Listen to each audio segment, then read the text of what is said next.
जादुई मछली और जल परी। गहरे अनंत और रहस्यमय समुंदर के भीतर एक ऐसी दुनिया बसती थी जहाँ हर लहर एक कहानी थी और हर जीव अपने अंदर कोई न कोई रहस्य छुपा बैठता था।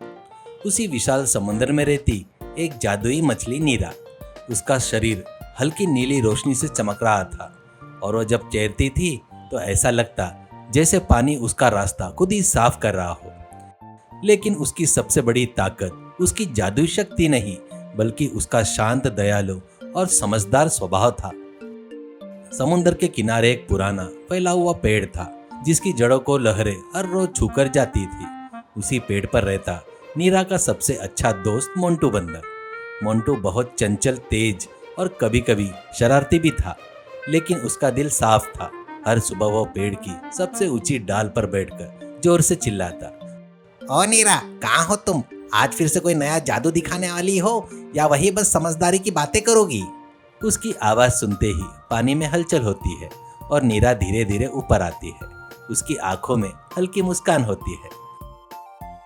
मोंटू, जादू दिखाने के लिए नहीं, सही समय पर सही काम करने के लिए होता है। हर चीज का एक मतलब होता है। मोंटू हंसकर कहता, तो ना हमेशा इतनी गहरी बातें क्यों करती है? थोड़ा हल्का भी रहा कर। और दोनों की हंसी समुंदर की लहरों में घुल जाती। लेकिन उसी समंदर में और एक जीव रहती थी, जलपरी मायरा। उसकी सुंदरता ऐसी थी कि जो भी देखता उससे नजरें हटाना मुश्किल हो जाता।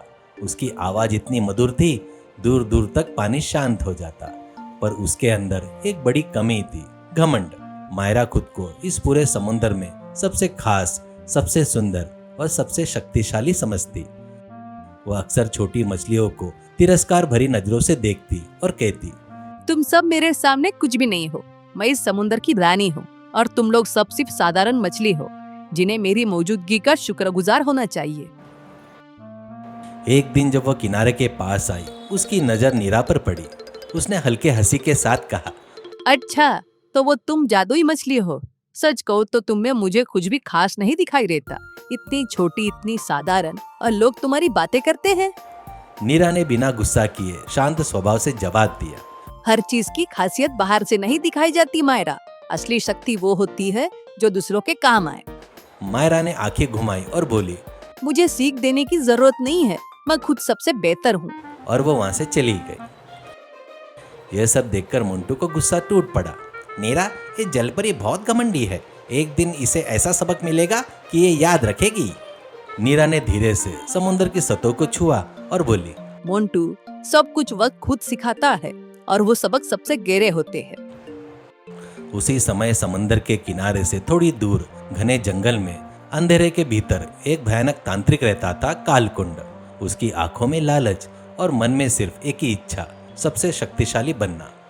एक रात उसने समुद्र में आती मायरा की मधुर आवाज सुनाई दी।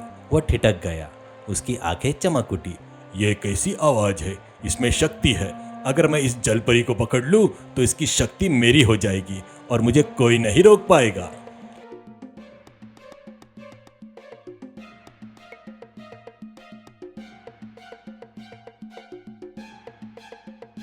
उसने तुरंत काले मंत्रों का उपयोग करके समुद्र के किनारे एक अदृश्य जाल बिछा दिया। अगली शाम मायरा हमेशा की तरह अपनी सुंदरता और आवाज का प्रदर्शन करने के लिए किनारे के पास आ गई। वह लहरों के साथ गाते हुए आगे बढ़ रही थी। इस सागर की मैं रानी हूँ, सबसे अलग, सबसे महान हूँ। तभी अचानक बिना चेतावनी के एक झटका लगा। एक चमकता हुआ जादुई जाल उसके चारों तरफ फैल गया। मायरा घबरा गई। उसने छूटने की कोशिश की। अरे ये क्या है? कौन है वह? मुझे छोड़ दो, मुझे छोड़ दो।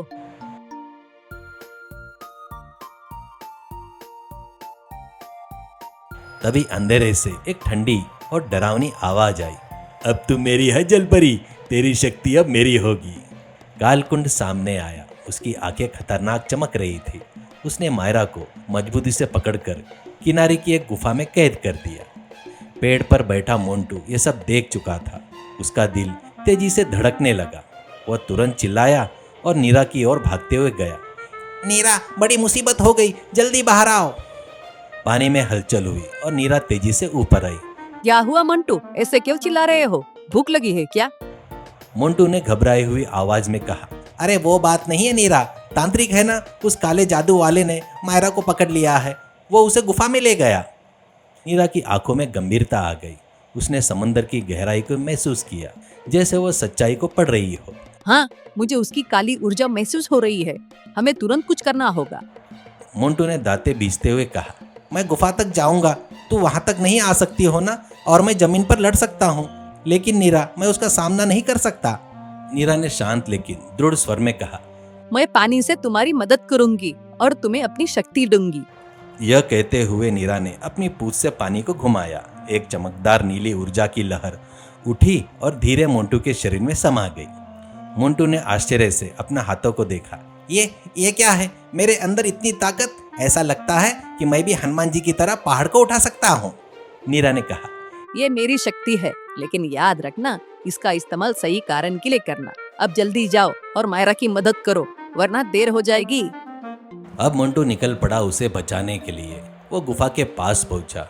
गुफा के अंदर मायरा जंजीरों में बंधी हुई थी। उसका घमंड अब पूरी तरह टूट चुका था। उसकी आंखों से आंसू बह रहे थे। मैंने सबको छोटा समझा और आज मैं खुद इतनी कमजोर हूँ। अगर मैं बच गई तो कभी ऐसा व्यवहार नहीं करूंगी। अगर मैं भी दोस्त बनाती तो कोई न कोई मेरी मदद के लिए जरूर आता। तभी तांत्रिक ने मंत्र पढ़ना शुरू किया। तेरी शक्ति अब मेरे अंदर समा जाएगी। अब मैं बनूंगा इस जंगल का राजा।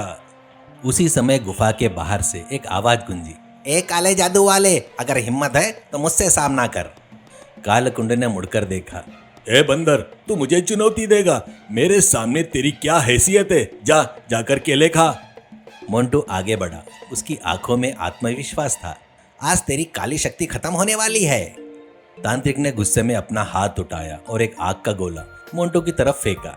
लेकिन मोंटू अब साधारण बंदर नहीं था।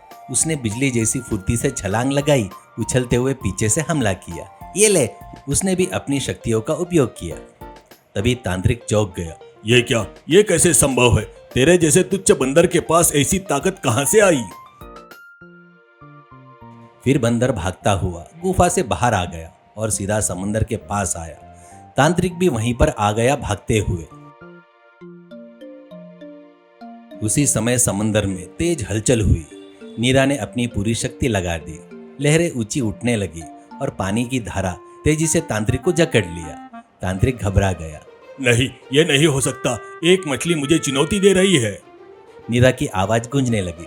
शक्ति अकेले की नहीं होती, जब नियत साफ हो तो पूरी प्रकृति साथ देती है। मोंटू ने मौका देखा और जोर से छलांग लगाई। उसने तांत्रिक की जादुई छड़ी छीन ली और चिल्लाया। अब देख, तेरी ताकत खत्म। उसी पल नीरा की सबसे तेज लहर आई। धड़ाम। पानी की ताकत से तांत्रिक जमीन पर गिर पड़ा। उसकी शक्ति टूट गई। डर के मारे वह उठकर भाग गया। मैं वापस आऊंगा। लेकिन इस बार उसकी आवाज में डर था। जैसे ही खतरा खत्म हुआ, जंजीरें टूट गई। मायरा धीरे से उठी। मोंटू ने उसे उठाकर समुंदर के पास लेकर आया। उसकी आंखों में आंसू थे। उसने कांपती हुई आवाज में कहा। तुम दोनों ने मुझे बचाया, जबकि मैंने हमेशा तुम्हें नीचा दिखाया। नीरा पानी से शांत स्वर में बोली। सच्ची ताकत दूसरों को गिराने में नहीं होती, उन्हें उठाने में होती है। मोंटू हंसते हुए बोला। और अब समझ में आई ना रानी जी? मायरा ने हल्की मुस्कान के साथ सिर झुकाया। अब मैं रानी नहीं हूँ, मैं तुम दोनों की दोस्त बनना चाहती हूँ और मैं वादा करती हूँ अब कभी घमंड नहीं करूंगी। उस दिन के बाद समुंदर बदल गया। मायरा अब सबकी मदद करने लगी। छोटी मछलियों के साथ खेलती और अपनी आवाज से खुशी